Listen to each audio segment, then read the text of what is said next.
Welcome back to Access Anime. I'm Henshin Ikeda, and today I'll be doing a walkthrough and review of Fairy Tail episode 155. Now, if you remember from last episode, we see Jalel, Altair, and Melody. They've formed a guild called Crime Scorsy, which goes after dark guilds, and also Zeref. So that was kind of interesting, and they believe Zeref has something to do with the Grand Magic Games, so they ask for Fairy Tail's help.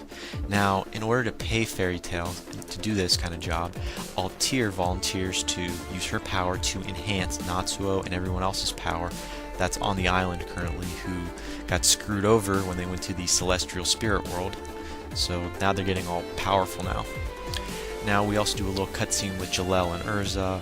They catch up, and there was a love scene, but Jalel lies, says he has a fiance when he doesn't, and Urza knows he's lying but goes along with it. Apparently Jalel is trying to keep condemning himself because of his bad actions he did, and because of this it's affecting Urza and Jalel's relationship. But again, that was the last episode, and this is a new episode, so let's dive right in. And again, I'll keep my comment and my rating at the end of this clip, so stay tuned. Let's dive right in. Now 3 months have passed, training is now done. We see Natsuo, Gray, everyone's passed out on the ground, and they were heading to their guild headquarters. Now, again, they're tired, and they're heading back home, and Elfman appears. He looks different, he's bulk, and all the other members of Fairy Tail that were training, they all look different. They each had their own goals. Some of the members did stupid things when they powered up, like reading a novel, a book, while other members, they enhanced their powers actually. So that was kind of interesting. But again, they're heading back to their headquarters, and they see everyone. They do a little catch up, and Markov comes out, and now it's time for the magic. He wants to pick out the members for the magic games, like who's gonna be going to this tournament. So they're back, they're at their guild now, they're home, and Markov comes out and he announces who the representatives of Fairy Tail is going to be. And I think we're all interested. Who are the representatives? Well, there's only going to be 5 representatives. I know, 5. I thought there might have been more, but nope, there's only 5. We've got Natsuo, that was a given. Gray, that was also a given. Urza, that was a given. And Wendy and Lucy. Now, this is what was kind of shocking. The only reason why he made those decisions as for representatives is because Laxus and Gajil, they're not showing up. They're not there. They're still practicing. And again, Markov, he basically puts it out there. Well, Lucy and Wendy, you were my last decisions. Well, pretty much because Gildarts, well, he's not here. He's a no-show. He's not going to be in the games. And Laxus isn't here. So if Gildarts and Laxus were here, Lucy and Wendy would not be showing up. They would not be part of this. So, but that's the 5 representatives. Again, Natsuo, Gray, Urza, Lucy, and Wendy. There's your 5. Now we're taken to a different scene, which is the next day. And the next day we're at Crocus, which is the location. It's the capital of the Kingdom of Fior. So it's the capital, and this is where the Grand Magic Games are going to be held. So it's kind of interesting. I kind of like it. And we see Natsuo and the group of 5 so far. 5 of the members show up, and they're in the middle of the town. Now, of course, later on, more of the Fairy Tail members show up from the guild to support them. And you see a crowd. The crowd right now in Crocus, they're all for Sabretooth, and they're making fun of Fairy Tail in general, saying you guys are weak, you're a joke. And to be honest, I know a certain amount of years have passed, but I was kind of pissed off when I heard all that BS. I'm like, you've got 3 Dragon Slayers. I know Sabretooth has 2 Dragon Slayers, but last time I checked, 2 doesn't beat 3. And Natsuo and, Igneel and, Wendy, they're pretty strong. I said Igneel, I mean Gajil. Sorry. But, they're pretty strong, so that little scene kind of ticked me off. Now we're taken to a different scene where we see Urza. She's getting the rulebooks from Markov, so their guild master is there, and he gives Urza the rulebook. A little light reading. I thought she'd be pissed, but no, she was pretty cool with it. And Levy, she apparently jumps in and says, wait, I've got these wind reading glasses, let me just scan it real quick, it'll save you the time. So that was kind of nice of her. Now, there were 3 major rules, so you paying attention? Because I know I had to pay attention. I had to watch this kind of twice to pick the rules up. No, I actually just watched it once, but a little humor there. Basic 3 rules that we hear, and it's also there's a warning at the end. But basic 3 rules. The first rule is the guild masters, they can't participate. That was actually the first rule. The second rule was you must have a guild emblem on. If you're a member of the tournament, if you're participating in this event, you have to have your guild logo. You know, Fairy Tail, they have their little fairy, that little logo. So if you don't have that tattoo, it's another reason why you cannot, you're just a spectator. You're not considered a player within the grand tournament. Now, I say grand tournament, I mean grand magic games. And the third rule. Now, I thought it was kind of a weird rule, but apparently the events, they won't be announced until the last minute for scarcity apparently. So it's a big secret on what event's going to happen. So when there's like a minute or so left before everything starts, that's when they announce where the event's going to be and the rules and everything like that. So at the last minute, that's when you know what's going to happen. It's kind of weird. And the warning, like I told you, there was a warning, little catch. All participants have to be back at their inn, which is where they're going to be sleeping, and that's where they're going to be staying during the games, by midnight. Now there wasn't more to those rules on what would happen if you're not there at midnight, just you have to be at your inn at midnight. Now, Natsuo, Lucy, and Happy, they want to go exploring, and you hear Urza saying, well, you guys even know where the inn's at, what it's called? And I believe it's Lucy that replies, yeah, it's the Honeybone Inn. So they do know where it's at, it's the Honeybone. And again, that group's gone. They went off. Now, Urza, she actually went to Honeybone. She's not going to go anywhere. She's not touring the place. She's right back at the inn. So she's at Honeybone. And you see her waiting around. And it's just funny. I mean, she's literally ready to go. She's undressed in her PJs, cleaning her sword. She's everywhere. Well, that's Urza. Now we see Juvia. She's at the Grand Magic Games. Not participating, but she's just there as a fan, as a supporter of Fairy Tail. And she catches up with Gray, and it gets kind of funny. She's like, Gray, you want to, go out to eat? It's like, yeah. He finally says yes. He's that was nice. And then Leon appears. Gray's friend and his, I'm just gonna call him his friend, but they were, schoolmates per se.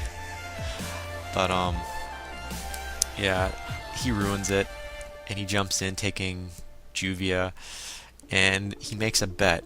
I don't know why you'd make a bet. I mean, Gray didn't say he agreed to this bet, but he's like, okay, if we win, because now that I'm finally here at the Grand Magic Games, because last year I wasn't, if we win, we get Juvia, she becomes part of our guild.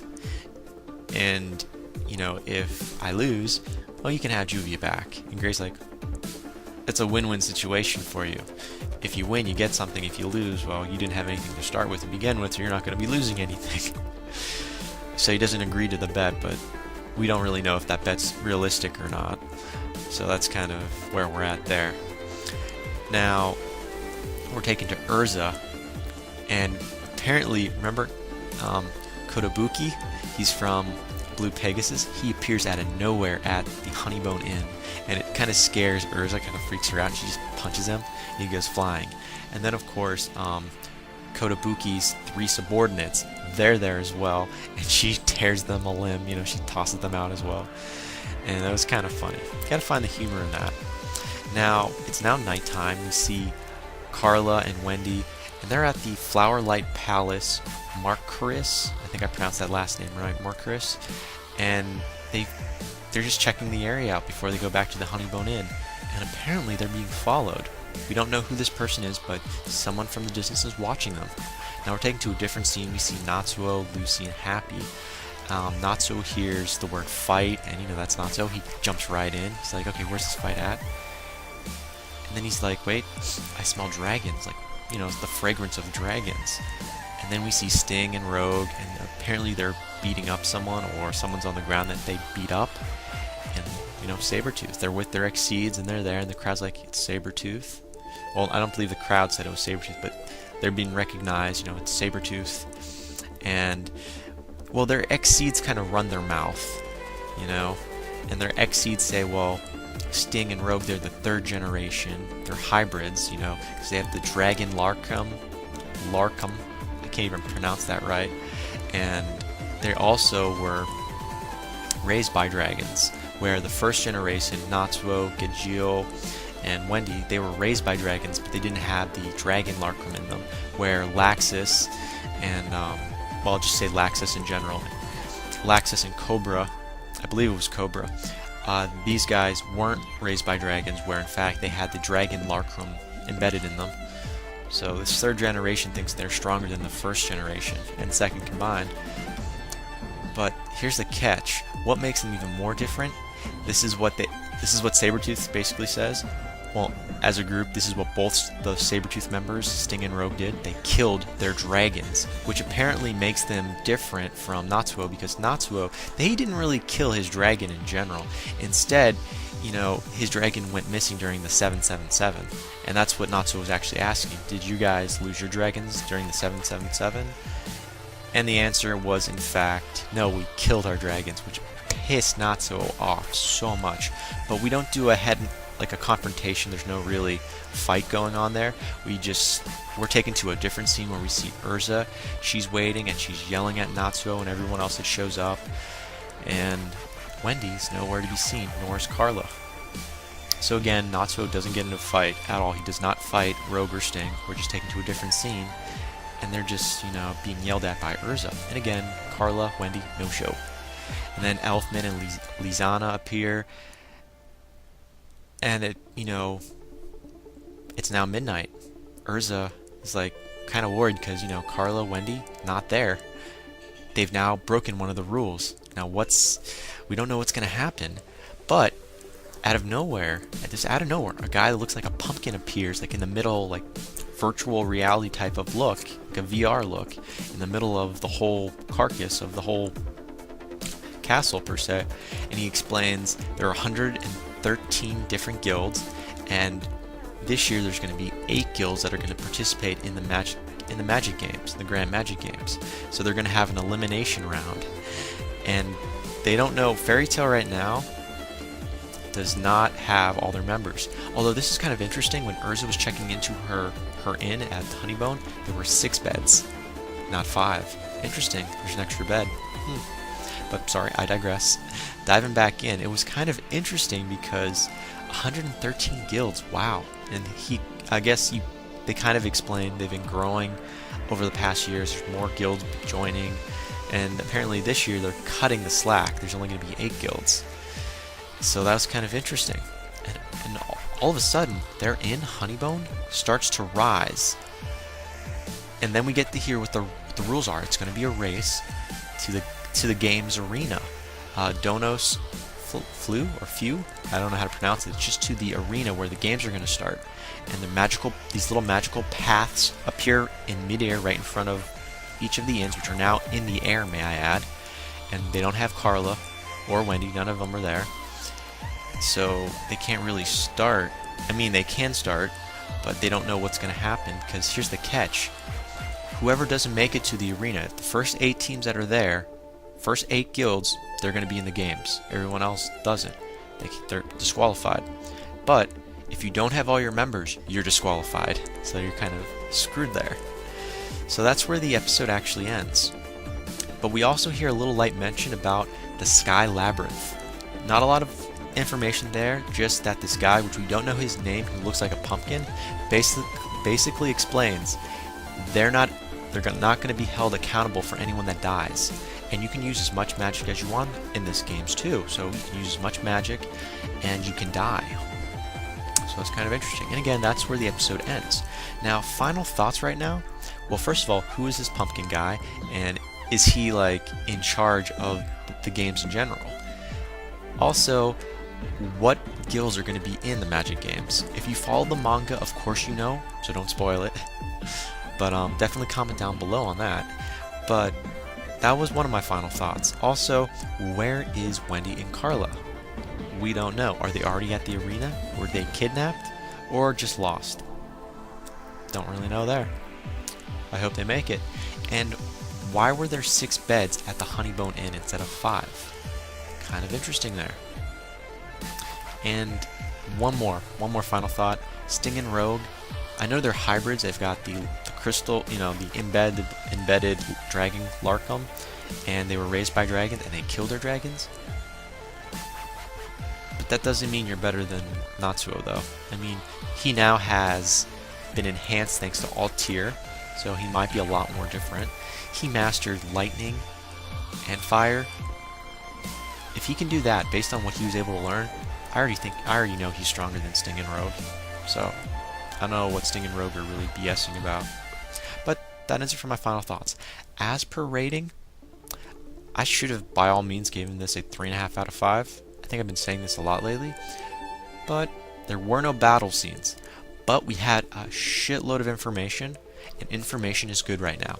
Information is something we need.